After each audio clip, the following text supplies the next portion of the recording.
La Bible en un an. Ça commence bientôt. Ça commence la semaine prochaine, ça va commencer le 1er décembre. Mais je sais que vous êtes impatients et que vous ne rêvez que d'une chose, c'est de commencer.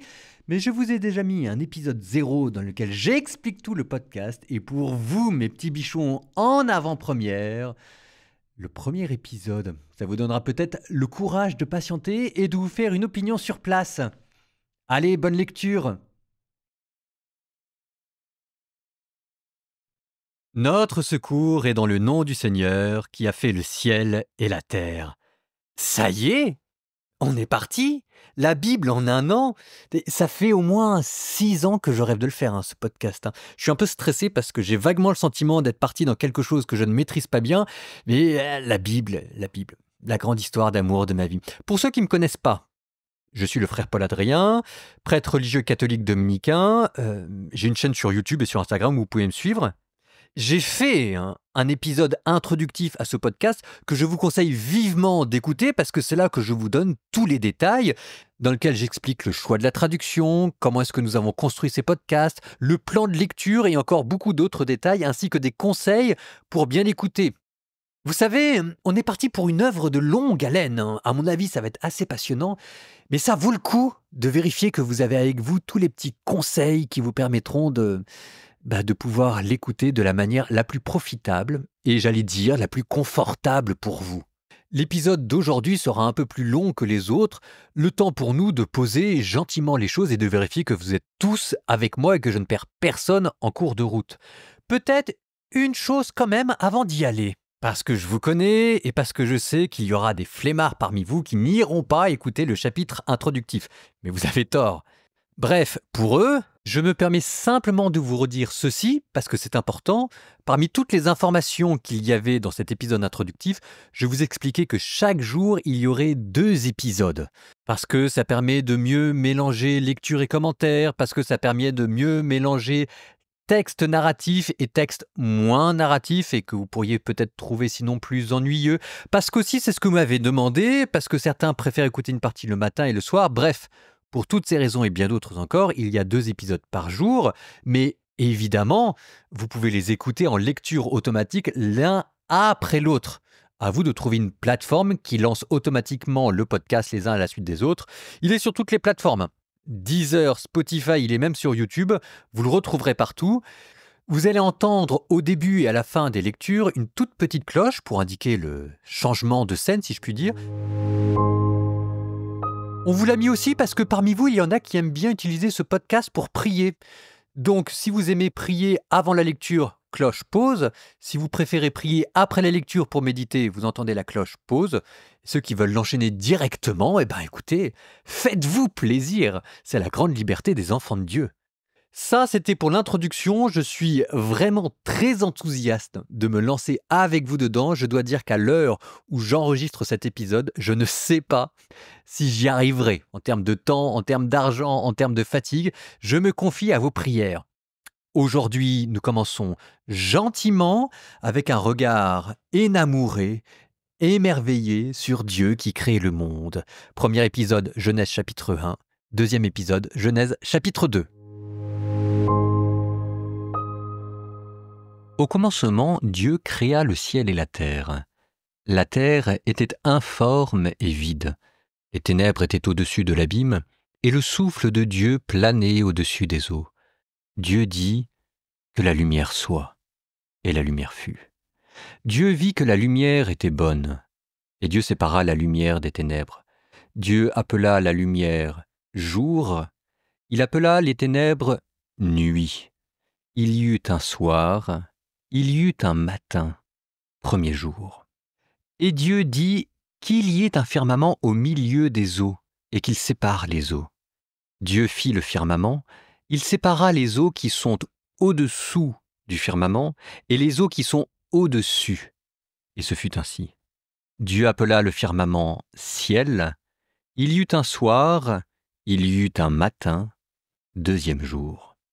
Et Dieu dit, les eaux qui sont au-dessous du ciel, qu'elles se rassemblent en un seul lieu et que paraisse la terre ferme. Et ce fut ainsi.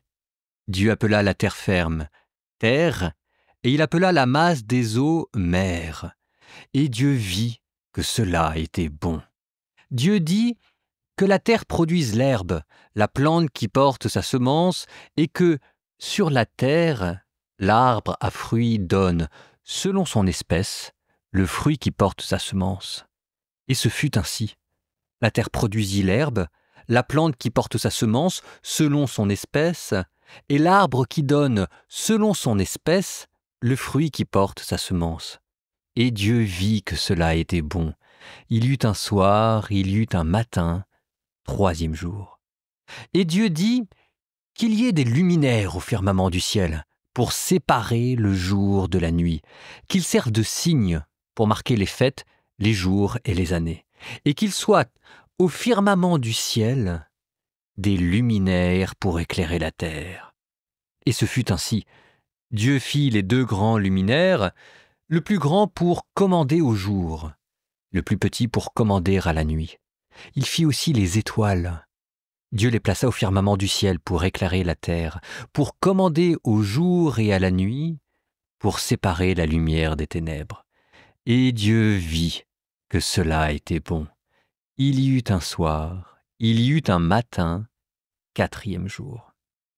Et Dieu dit que les eaux foisonnent d'une profusion d'êtres vivants, et que les oiseaux volent au-dessus de la terre sous le firmament du ciel. Dieu créa selon leur espèce les grands monstres marins, tous les êtres vivants qui vont et viennent et foisonnent dans les eaux, et aussi selon leur espèce, tous les oiseaux qui volent. Et Dieu vit que cela était bon, Dieu les bénit par ses paroles. Soyez féconds et multipliez-vous, remplissez les mers, que les oiseaux se multiplient sur la terre. Il y eut un soir, il y eut un matin, 5e jour. Et Dieu dit que la terre produise des êtres vivants selon leur espèce, bestiaux, bestioles et bêtes sauvages selon leur espèce. Et ce fut ainsi.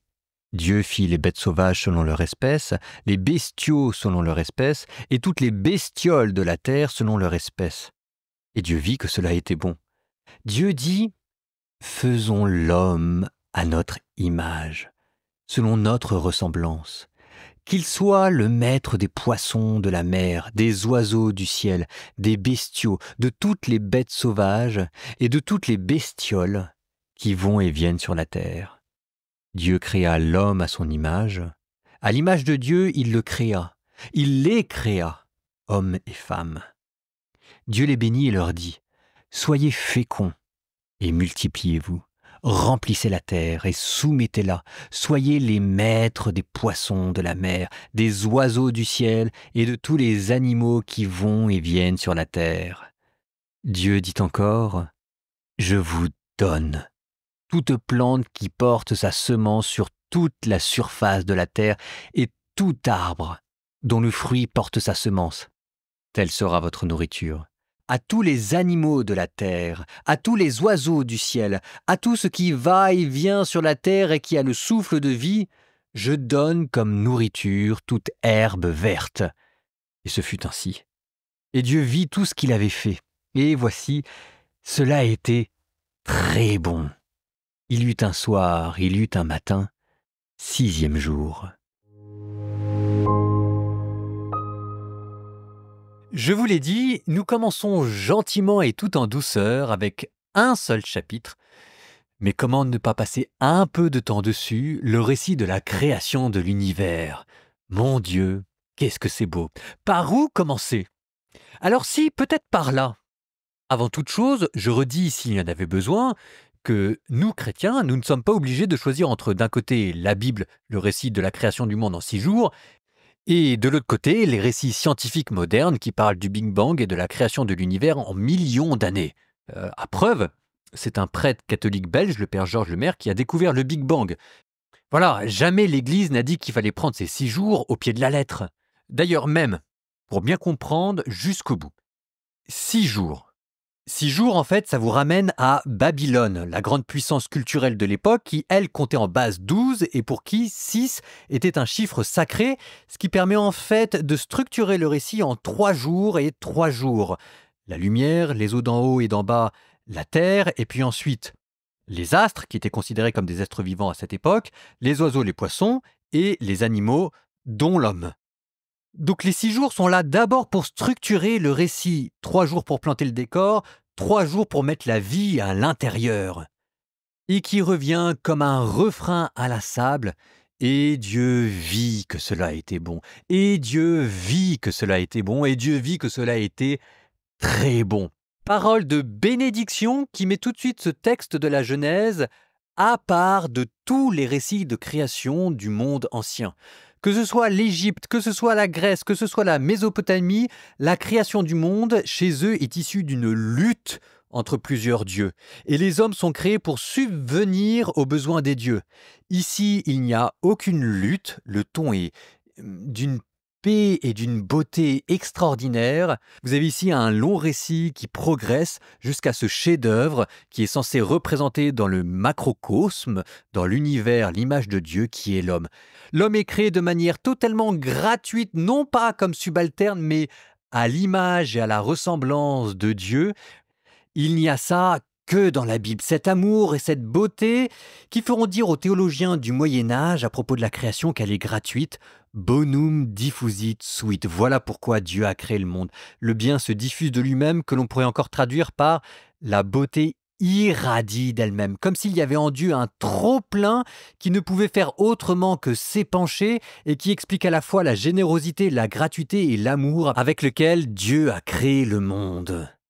Alors après, vous avez encore énormément de petites subtilités, comme par exemple Dieu qui crée en séparant, en distinguant les eaux d'en haut, les eaux d'en bas, la terre et la mer.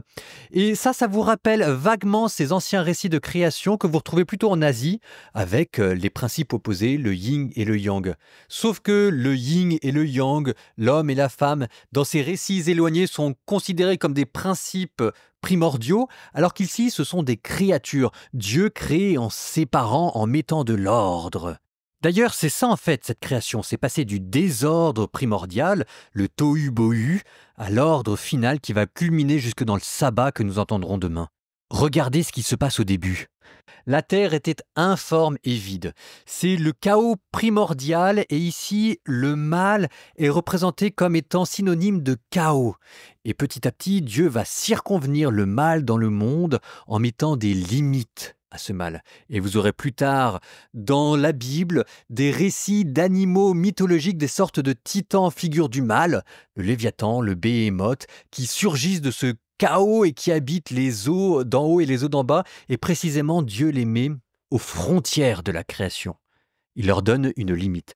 Dieu crée aussi en parlant. Le fait que Dieu parle dit qu'il y a déjà Dieu, la parole de Dieu et ce fameux esprit qui plane au-dessus des eaux. Avec ce pluriel de majesté, faisons l'homme à notre image. Vous avez déjà une anticipation, une préfiguration de la Trinité. Il y a vraiment au-dessus de tout ceci le soleil de Dieu qui resplendit. Et vous ne pouvez pas, à la fin, être insensible à la simplicité et à la beauté, à la majesté et à l'amour qui se dégage de ce texte, qu'on a beau connaître et encore connaître, mais à chaque fois, on comprend qu'il est traversé les âges. Il est d'une puissance et d'une beauté extraordinaires. Dieu qui vous dit qu'il a créé le monde avec ordre, c'est ça ce que représentent les jours, fait pour abriter la vie, c'est ça ce que représente cette progression, et une vie à son image, ce qui vous montre déjà la générosité de Dieu qui donne tout sans compter. Ah, allez, encore une petite chose. Au tout début, au commencement, Dieu créa le ciel et la terre. Bon, le ciel évidemment est bien plus que le ciel et la terre bien plus que la terre. Au commencement, à l'origine, Dieu créa le paradis et l'univers. Vous est déjà donné le sens de votre vie dès le début.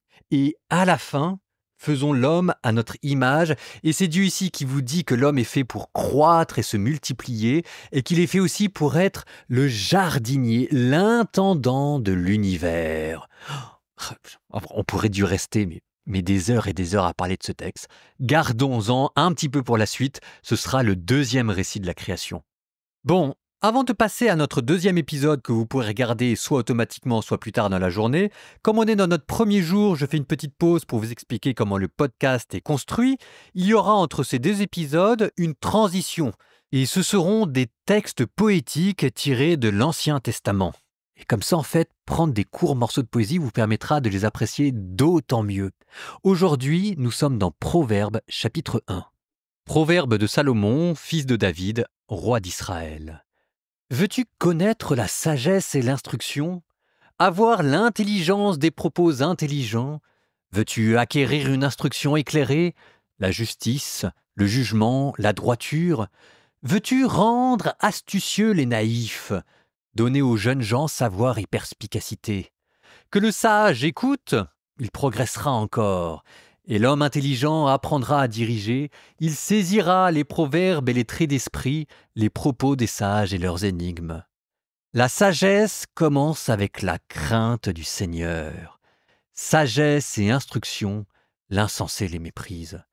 Écoute, mon fils, les leçons de ton père, ne néglige pas l'enseignement de ta mère, c'est une couronne de grâce sur ta tête, un collier à ton cou.